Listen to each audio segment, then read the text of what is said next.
Welcome to solverfy.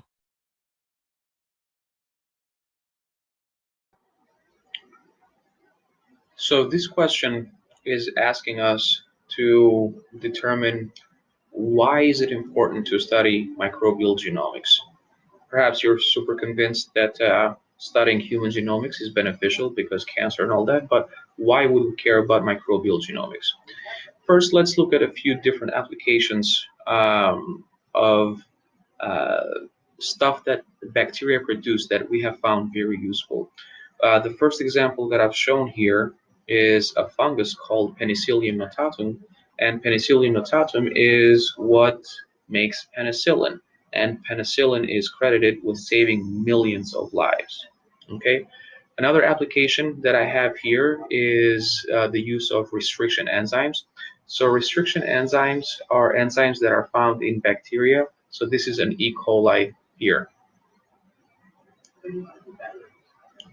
And E. coli have restriction enzymes, and restriction enzymes act as the immune system of the bacteria by cutting off the DNA of viruses.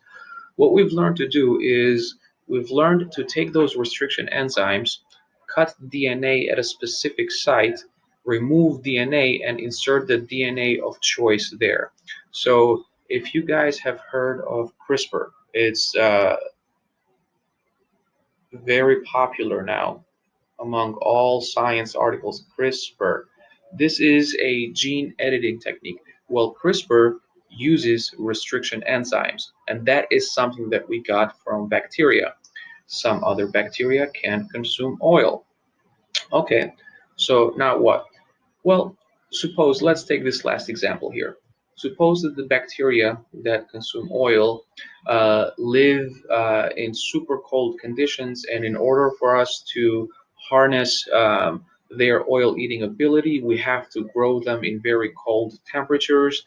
And then, even then, if we put them out in the water, they won't work because it's warm. Well, what we can do is if we understand the gene sequence for the protein that these guys have that eats the oil, we can take the gene sequence using restriction enzymes, put it into a plasmid, and put that new plasmid into a bacterium that is more amenable to normal growing conditions.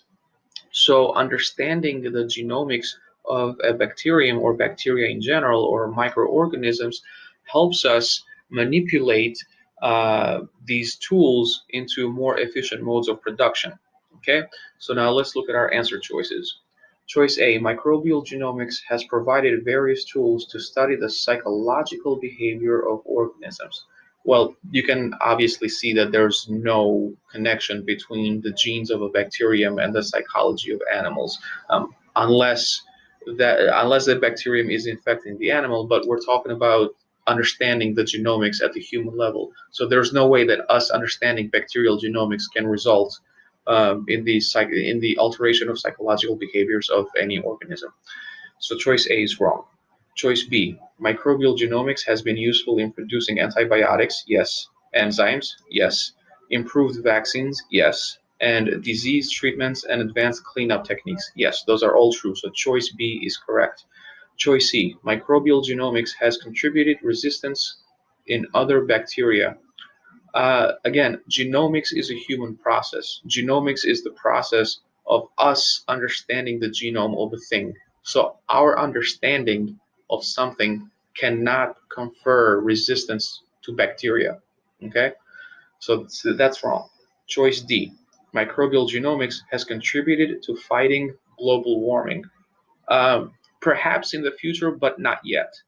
We haven't cracked that one yet, and that's kind of what I was kind of talking about here with oil. So that's more with cleanup techniques, but you can see that it couldn't be too far off. If you can figure that out, maybe perhaps we can figure out a way to make a bacterium that can fix carbon dioxide from the air into some sort of structure, but we haven't figured that one out yet. So choice D is not correct. So the only one that's correct is choice B.